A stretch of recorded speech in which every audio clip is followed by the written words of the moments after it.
Welcome back to today's Love Transformation class. Now, it's believed that more than half of new relationships are beginning through an online connection or an online meeting, which is exciting that we have this technology available to us, but it can also be frustrating too with the year that we've had and we're not getting out and having the same opportunity to meet people in person. Some of us are feeling a little bit stuck and a little bit frustrated with our love life. And how do we actually kick off the dating and connection now that we've had a bit of a break from it? I'm thrilled to invite today's guest expert on, the beautiful Louise Ryan. She is an expert matchmaker. I'll let her tell you all about her expertise and how she got into the field, but we're really going to give you a lot of information about what's happening at the forefront of dating at the moment, how to avoid some of the pitfalls and what you can do to maximize your chances of meeting your soulmate this year. Welcome, Sarah. Hello. Thank you for having me. I know virtually all of us that are listening are really, we're in this phase of wanting to meet our partner and we're out there and we're dating, and yet we might be a little bit rusty, right? I want you to share with our audience just a little bit of a story about how you got into this field. So I have been doing what I do for a decade this year, and I can't believe where the time has gone. 10 years as a matchmaker and working in the dating space, helping people navigate what we call the modern dating scene now. And I've seen times change. I've seen lots of peaks in trends and lots of troughs as well. I believe it or not, in dating, we see lots of different trends, and I'm sure you've heard lots from the Urban Dictionary, especially if you're navigating online dating. They give us lots of trends and dub certain behaviors with words that we can kind of relate to or kind of not. So I have my own company. I matchmake people on an international scale. So at Love Connections Global, what we say is we search locally or nationwide or globally for singles who are seriously looking for a significant other. And I've matched people all over the world, from Sydney to New York to LA to Tel Aviv to all across Europe and definitely across the UK. What's happening now? Well, we'll dive right into that, won't we? There's so many things that we can get to grips with. And I guess for anyone that's tuning in to this, so many lessons to take from modern dating, that is for sure. Fantastic. And for those of you, I guess, who might not even be familiar with some of the benefits of matchmaking, I had a brief stint in the industry in the 90s. And one of the incredible things about an agency is that they can actually really pre-qualify whether someone is commitment ready. That was one of the biggest takeaways that I had, because this is a frustration, right?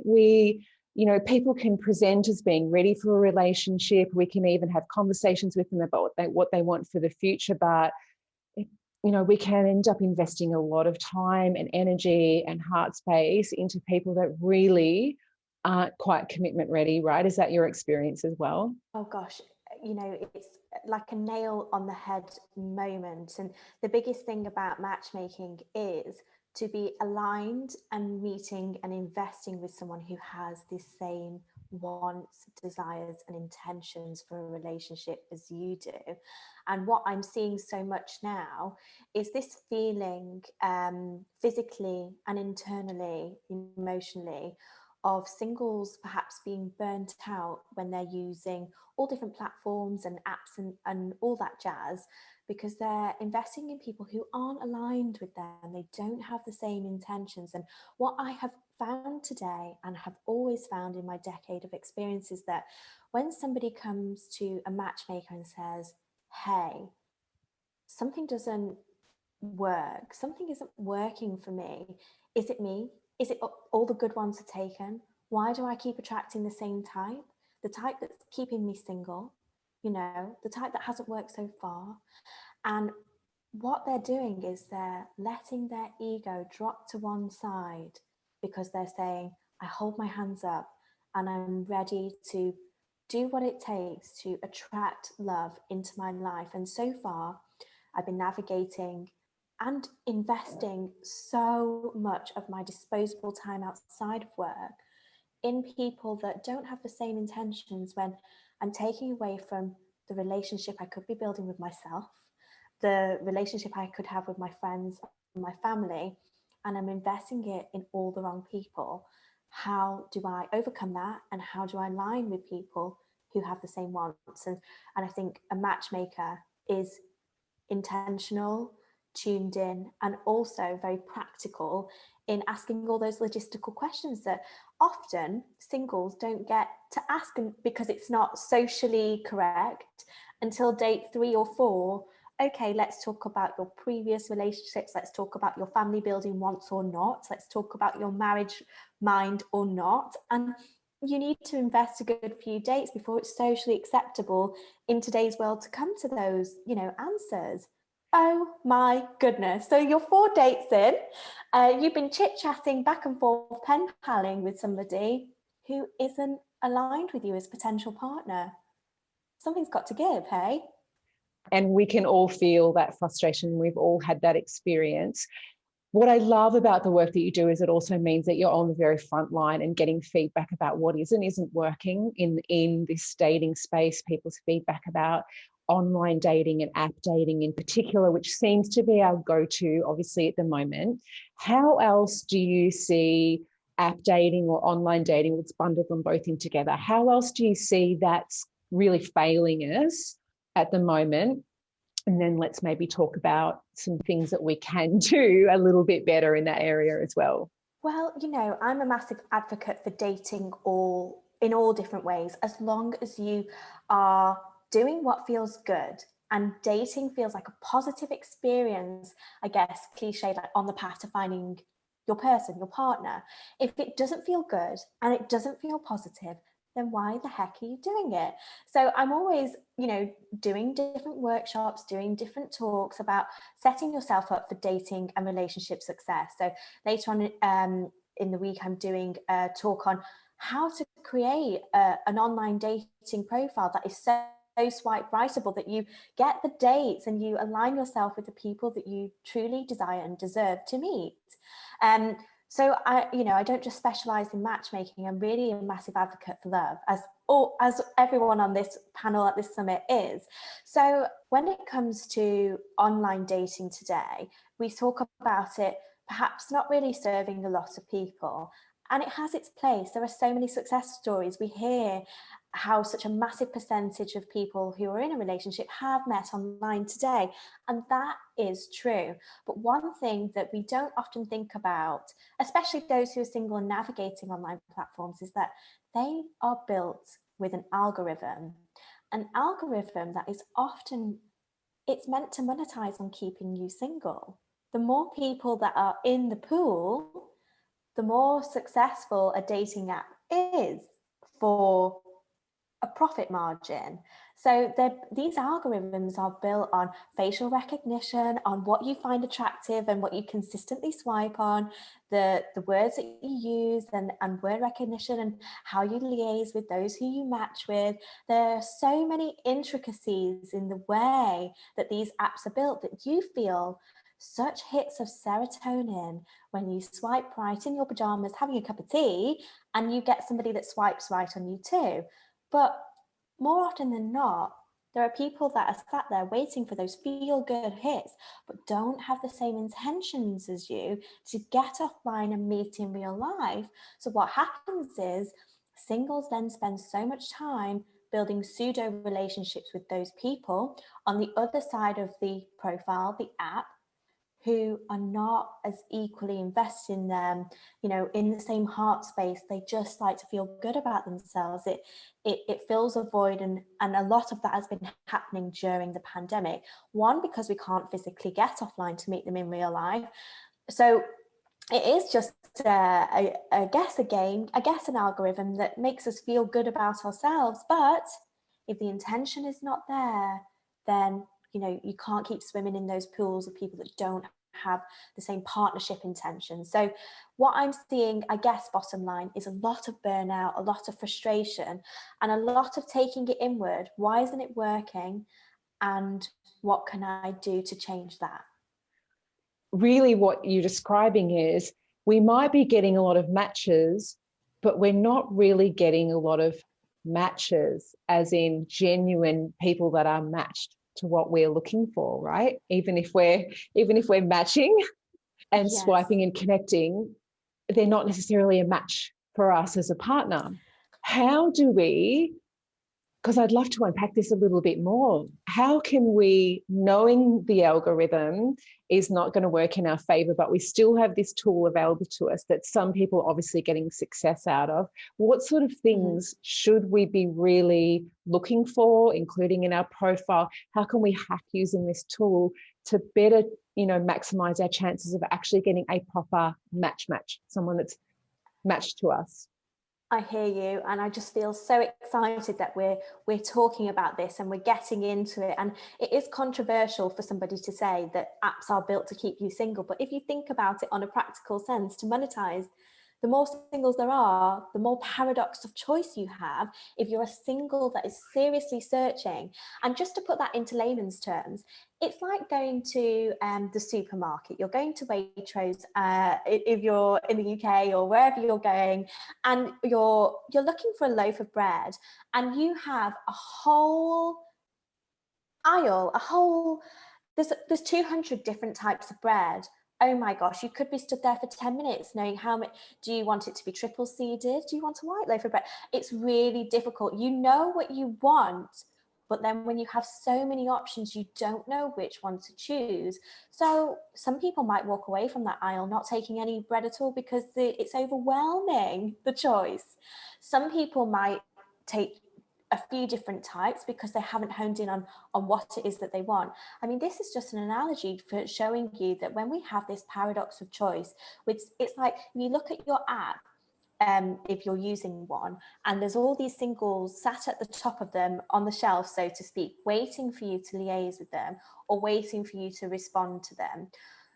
Our brains can just become so oversaturated with choice. It's like we're being over marketed to. And if you think about it, when you're on an escalator going down to the tube in the UK or the subway or wherever, and you see ad after ad after ad, sometimes our brain can just feel like shutting off for a moment and just think, gosh, I don't want any of this, So there's lots of things that are going on in our brain when we have so many options. What I would say is to just breathe and stop for a moment. What happens is when you're online dating, you're constantly searching for quantity. You're searching for quantity because you think that you will then have more options of quality. But what you're actually doing is sinking time, which is one thing we can't make more of in life.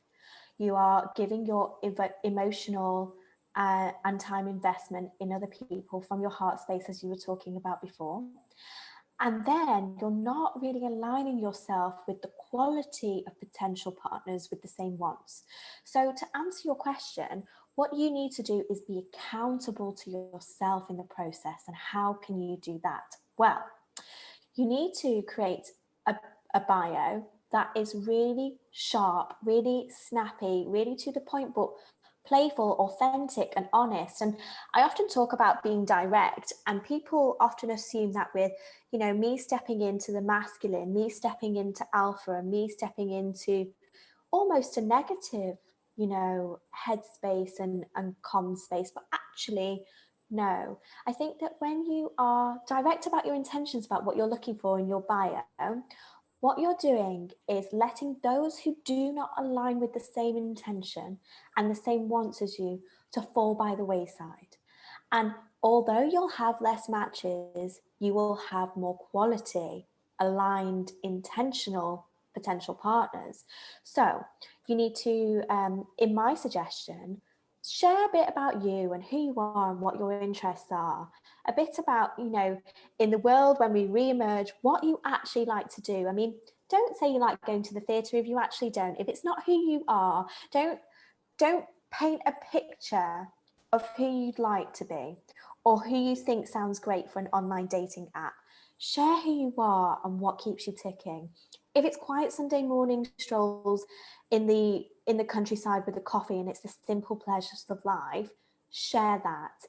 If you like to read, if you like to travel, if you're sporty, if health and fitness is your focus, or If it's, you know, having a rum and dancing to reggae while you're cooking, you know, something delicious on a weekend evening, share that and show up in your truest, fullest, most fantastic version of yourself, and make sure that your photographs are of you. Perhaps they're not just of you taking selfies of you, but they're you in that heart space, in that fullness, in your most fantastic doing of things. Is it that you're cooking? Is it that you're hiking up a mountain because that's what you did when you were allowed to exercise during lockdown and you enjoyed it? You know, is it just walking your dog? You know, have photographs where people have taken them of you. Don't play Where's Wally and don't have a photograph of you with 5 of your friends so the person on the other side of the swipe is having to guess who you are. Make sure the first photograph is one that's bright, it's vibrant. We have people on the other side of the swipe look at your photograph for a millisecond. You know, they look at the photograph and then they read the bio. Make sure your first photograph is recent, it's clear, it's not pixelated, it's of you in your true fullest self, and the bio that you write attracts the person and aligns with what you want and who the photograph shows you to be. And then very simply, you can be playful. I have online dated in my time. So I speak from, you know, in my fullest self, from experience. What I found was I was aligning with the right kinds of people for me because I had written, I'm searching for a partner in crime. I'm not looking for a pen pal, and I'm looking for somebody who has the same wants as me. Here's what I like to do. And I shared a bit about who I like to. I'm sure I got a lot less matches than other people, but the dates I had were really great dates. So that would be my share on how to align, how to focus, and how to be full and happy in the process of online dating. There's 3 things that I think are a real standout. And if anyone's ever glanced through or scrolled through women's profiles, there's a few standout things to me, and I'd love to get your feedback on this as well.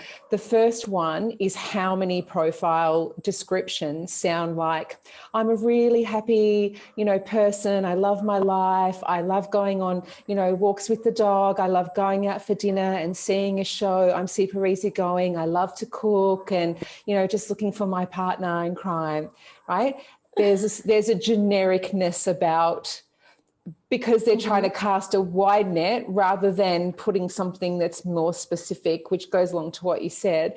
The second thing is some slightly sexual photos. And then I often hear complaints about, every guy I meet online is just, pressures me to have sex. So I'd love to get your feedback about that as well. And then kind of putting some gripes or some negativity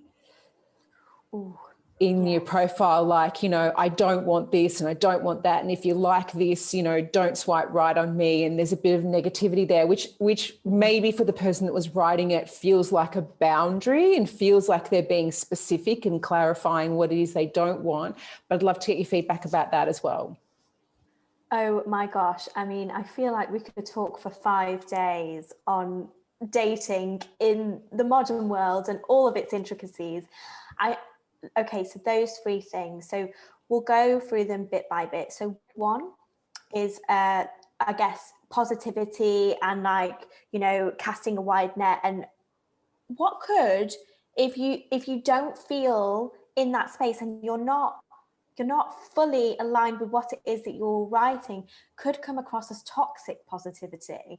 Somebody that's trying really hard to show up really fully. If you are not fully that positive, and we talked about all those things like here's what I like to do, really like to, and looking for my partner in crime, yes, that's something that I said for sure. And I made it clear that I was looking for a serious relationship. You could say playfully looking for a serious relationship, and I think what you can do is hone in on what your interests are. Perhaps say, here's what to expect on a first date with me. Or, you can ask your friends a few things that they might say about you that are authentic. and you can pop them in the profile. I mean, you don't necessarily need to say, you know, oh gosh, I hear and I see so many screenshots of different profiles. Sometimes it makes you laugh, and sometimes you're just like, you know, nobody wants to know what your Uber rating is. Please do not. You know, that's toxic positivity. You know, nobody wants to know what your mum says about you. Just ask your friends what comes across. 3 things. Are you empathetic? Are you sporty? Are you a good listener? Are you a good communicator? Feel free to share those things. If you don't feel overtly positive, just be yourself. Write what comes natural. There was one quick question that I wanted to ask you, Go particularly on. with the Tinder and Bumble, say, with the very short description apps. There often isn't a lot of room there or opportunity to say, this is all about me and what I'm like, and then this is what I'm looking for. If we just chose one or the other and a bit of a description of me and what I do, or a bit of a description of like the kind of relationship that I'm looking for, what would you suggest would be? Okay, so what I know to work with these apps is not a long description, like you said. There isn't much room to breathe on that. You don't use too many emojis or anything like that. But if you could say 3 words, I would describe myself as ... You could put your personality type in there. I know some people that do that. Some people share their star sign because they think that that's important to them. Perhaps, you know, they're into astrology, and I think that those my partner's into astrology, and he wants to talk about that all of the time, and actually I'm pleased that I'm aligned with somebody like that. So if you want to also, you know, just write down 3 interests, three things you would be described as, 3 things you'd like to do on a first date, and 3 things you're looking for. And just keep it short and snappy. Maybe put 1 emoji for each thing that kind of points to those things. It's short, it's sweet, it's precise, and it's not overly positive. For those who are heterosexually searching, and the women that are joining this and they're looking to attract a male, they do look at the photographs. Of course, we know that that men are visual. However, it doesn't take away from the fact that they do read bios. And so, okay, number 2, what I hear a lot, they're not my words, but I will share them. It's an insider scoop, actually, from a matchmaker from my side of the table, a woman that speaks to single men all day, every day. Men say to me when they're looking to attract a female and they've navigated online dating, the biggest thing is that they are meeting women whose photographs are not representative of who they are in the now. Be it that they're old photographs or they're taken from incredible angles that heterosexual men often don't think about when it comes to taking a photograph. So more often than not, what you might see on the female side of the table when you're attracting a male is that, you know, there are not very many selfies out there, or if there are, they're not filtered and, you know, from all these different angles. They're just popped on there, and more often than not, what you see is what you get. So there are different things that I hear from the female side of the table, but you don't need me to tell you what they are. And interestingly, a lot of men actually look better than their photos because they often don't know how to choose nice photos of themselves. Exactly. But whereas the female, more often than not, is angling and filtering and getting their female friends in a community spirit, the way us women do, to vet photographs. And I recently vetted a close family friend of mine, online dating profile, a female. What I saw was 5 or 6 photographs, all the same. In the sense that same angle, same selfie, same hairstyle, very new though, you know, representative of in the now, but just not much of a juxtaposition between things that one might be doing throughout the week when lockdown lifts. So what I'm hearing from men is that photographs are very samey. They're also very much not representative of the person in the now. They're old, or people don't look how they did in their photos when they meet them offline in real life. So take candid photos, you know, get people to take them for you. When you're laughing naturally, and it's not just your smile or your pout at your best selfie angle, you are going to need to be your most authentic self when it comes to attracting real love, you know, flaws and all. Just show up naturally, you know. If you're on a hike, you're on a walk, when you meet your person, you're not going to be that selfie-esque version of yourself in real life all of the time. There'll be days where you'll be glamorous. There'll be days when you're in your yoga pants, you know. Just be you, do you, for you, because you want to attract someone to you who's right for you. So eradicate all of those filtered selfies, more candid photos, please. More you doing you in the fullness of you in what you love. You know, sexualizing yourself doesn't, you know, if you're overly exposed, you do you however you feel good. But if every single photo of you is in a bikini, but then you come and say to somebody in the dating industry, I'm only attracting a certain person that wants one thing, that's something that came up. Well, what are you putting out there? You know, share what the version of yourself, or the fullest version of yourself, to attract the right kind of person. You know, think about what the eye might see when you create those profiles. I'm sure you look absolutely gorgeous in that lacy two-piece or that bikini, and I'd love to see it. I'm sure all the women, you know, but do you want to be sharing that if you're searching for your soulmate?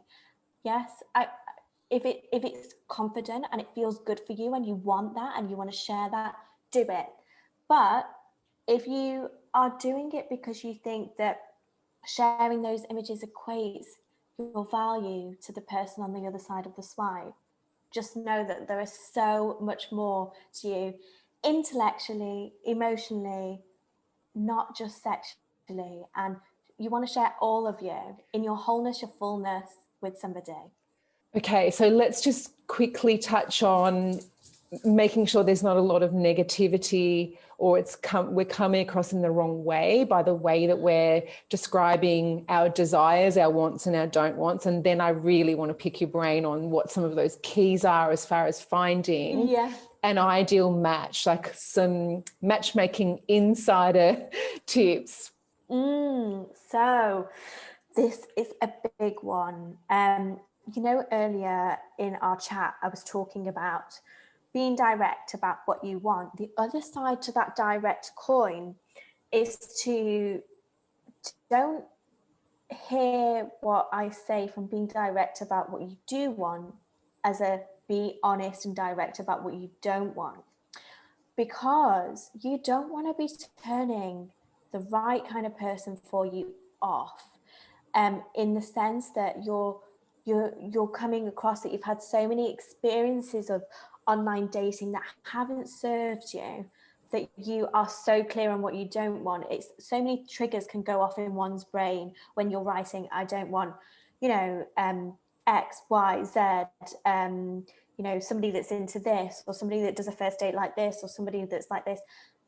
Okay, again, let's ground ourselves and breathe. When you're writing those profiles, just be honest and be authentic, but don't create an attraction into the universe of what you don't want. We all know about the law of attraction. You need to kind of be grateful in the sense of what you've learned about the things that have come to your mind that you don't want. You can be strong in the knowingness of that, and be intentional when you're writing your profile, but when you come to being intentional, know that if you're writing things from a negative space, from that isn't from, you know, your fullest heart space, you're going to attract more of what you don't want into your life.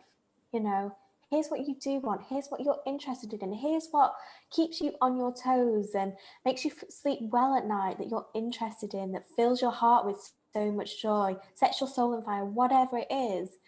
Writing your profile from that heart space, well, oh my gosh, you're just going to attract so much of an abundance of love into your life. But when you're coming across as negative, having had all of these negative experiences, if you're writing those words that aren't serving you, you may attract people that aren't going to serve you into your life, because the people that want the wants of positivity, of an exciting and playful and energetic and ready for love headspace and heart space, they're going to read that profile that comes across a negative, thinking this person has so many bad experiences that their cup doesn't feel filled.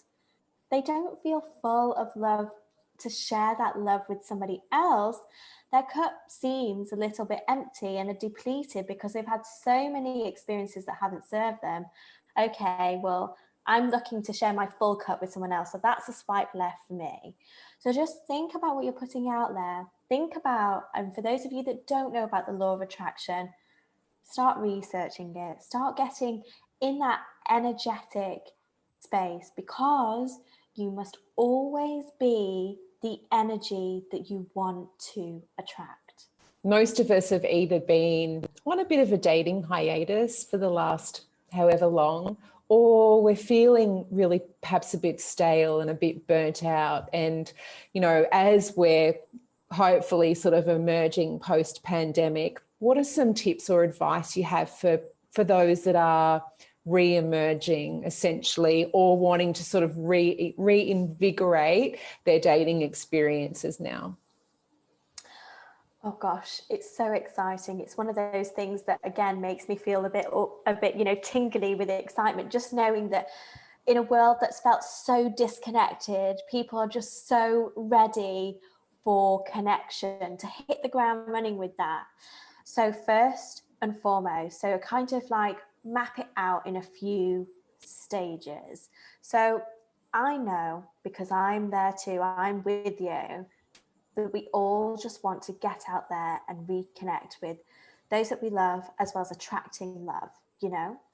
And with that, there are a few things that are coming up. Is pressure. I feel the pressure from people that feel like they've lost time.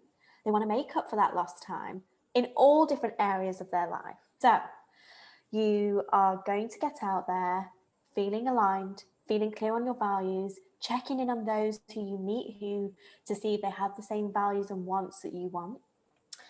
And you're going to be clear in the back of your mind on the lessons that you've learned from relationships and dating experiences that you've had.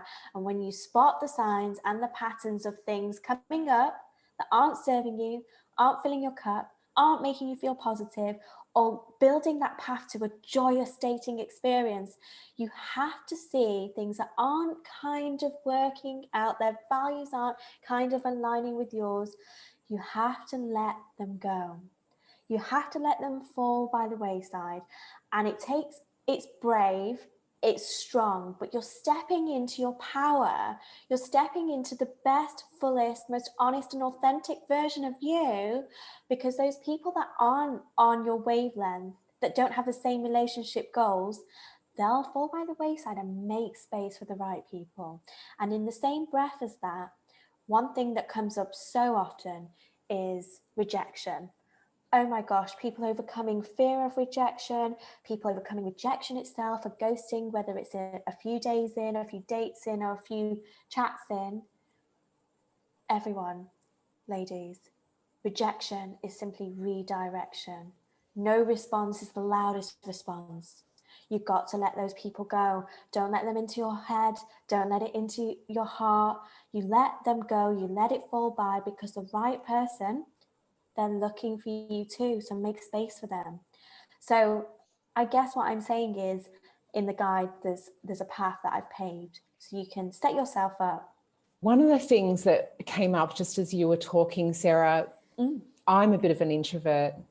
And I know some of my girlfriends have said the same thing as well. They actually coped okay with this year where we had to spend a lot of time with ourselves.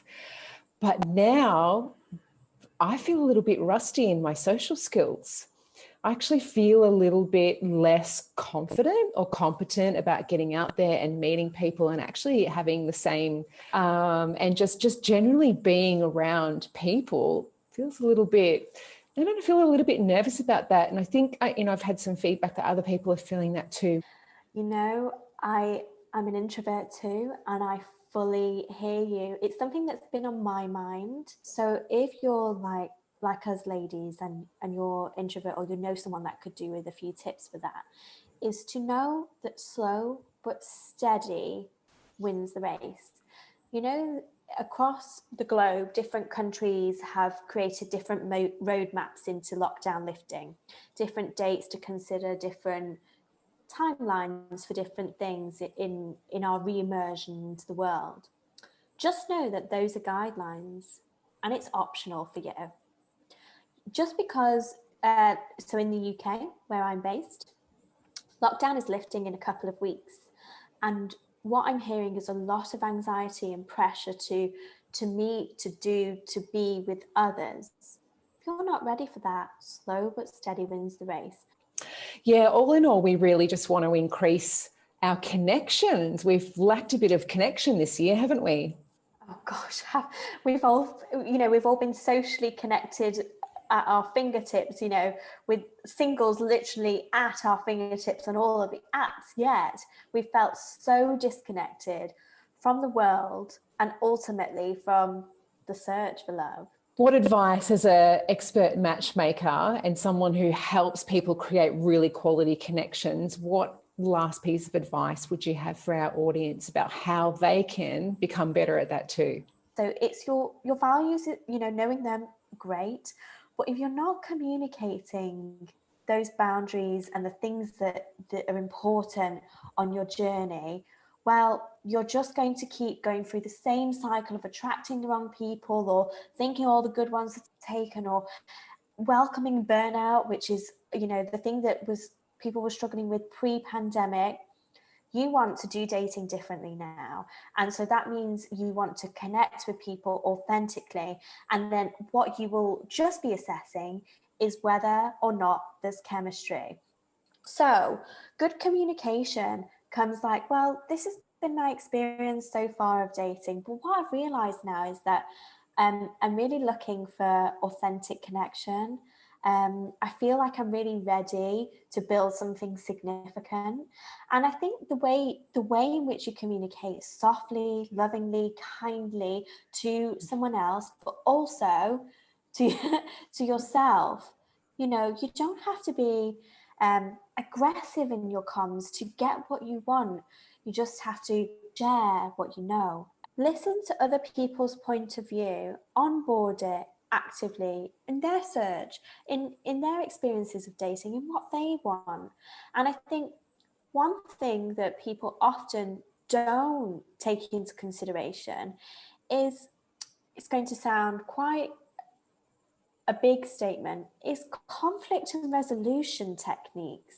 And what I mean by that, in the early stages of dating with somebody new, more often than not, little tests will come, given by the universe, no doubt, to check in to see whether you two have the legs to run the distance. And so if you hear something from the person that you're dating that feels like a bit off kilter, not quite sure, ask more questions, because you don't just want to discount somebody that could be so aligned with you, but because they see things from a different point of view, you might discount them. Ask more questions, get deeper. Don't do this surface level dating that you see so many people do online.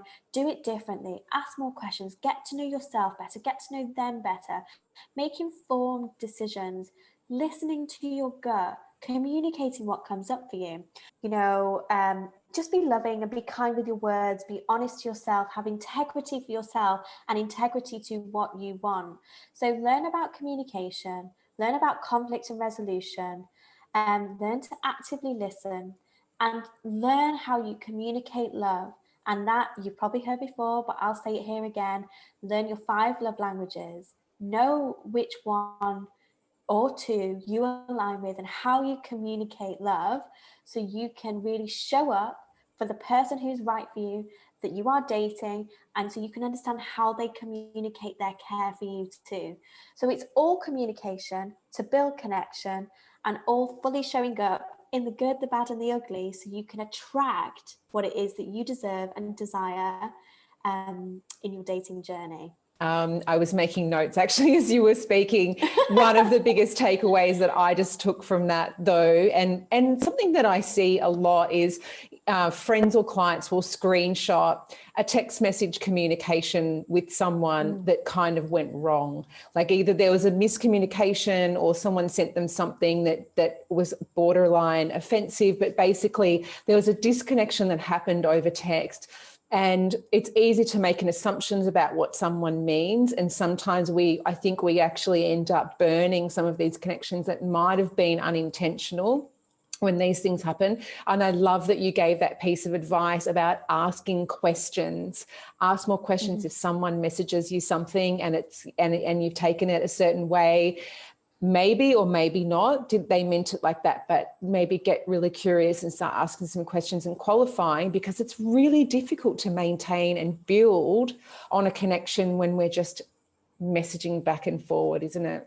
It's really hard to keep the momentum, and perhaps during a lockdown, people had more time to keep these chats going back and forth and the endless pen padding. But now, as the world begins to reopen, people are going to have less and less time to maintain momentum in online chats. And so what you're going to need to be doing is checking in on things, and that can just be a soft approach, like you just said. Hey, this is how this came across. Is that what you meant? I just want to clarify, just so I don't have the wrong end of the stick. And sometimes a bit of ignorance can be bliss, because it comes across as a softer approach, but you're still making it clear if something was said in a way that was untoward and it didn't feel good for you, that you've picked up on it, you've shared it, you've maintained your boundaries, and you're ready to go deeper in your active listening on that. And then you can make a more informed, like you said, pre-qualifying decision as to whether they are right to be dating you. You have some really valuable resources to share with our audience today to help set them up for success. Tell us a bit about that. Oh gosh, I'm so excited about this. So I have a guide. It's about setting yourself up for love and dating success. It's got 5 steps in it with journaling opportunities. I recommend you have a separate journal to it. It's a free guide. You can download it in a PDF, and it takes you through the steps of figuring out what your values are, taking stock and taking lessons of different experiences in dating and relationships that you've had before. It asks you to pretty much check in on your balance now. A lot of people have been working from home. Where are you at? Do you have space to welcome your someone? How are you going to approach that? How are you going to create space if you feel like you don't have space? And also, who is it that you want to attract? How are you going to attract them? What kind of pools are you going to be swimming in? How are you going to align yourself with that person? So it's a bit of a 5-step attracting the relationship roadmap, so to speak, and hopefully you'll enjoy it. And any questions, please don't hesitate to let me know, and I'll get back to you if I can. Thank you so much, Sarah. It's been such a gift for us to be able to access all of the wisdom and insider information for someone who's been successfully matchmaking people for as long as you have. Make sure that you connect with Sarah, download her PDF, and all of the links and information to find out more, and all of her socials are below the video today. Thanks again for joining us. Thank you, Sarah, for being here, and we'll see you again for the Love Transformation class tomorrow. Bye for now.